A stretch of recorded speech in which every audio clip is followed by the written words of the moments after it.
during the last several months of this pandemic, all of us have experienced some degree of loss in some way, shape, or form in our lives. Some of us may have lost jobs. Some of us have lost our normal routine. Our children have lost the time they spend with their friends and in school. Some of us are not having as much contact with our parents because they may be ill or at risk. So there's been a lot of loss in a lot of ways. Yeah, a lot of lost opportunities.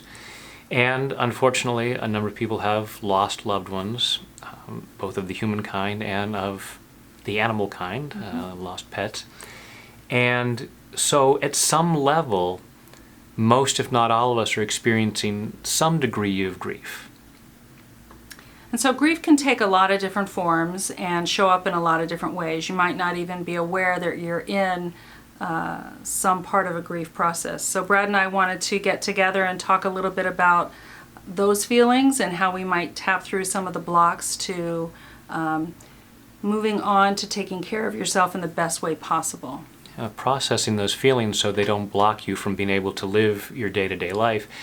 And we're not grief counselors, we're not experts on the subject, so if you are experiencing severe grief, then please do seek out a professional counselor.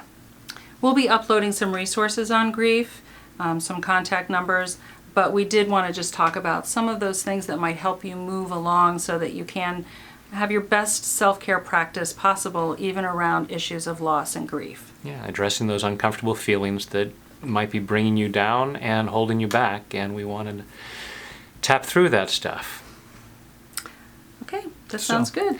So this will be on Facebook Live on my page, Tap with Brad, and that'll be at 6 p.m. Pacific on Wednesday, the 26th.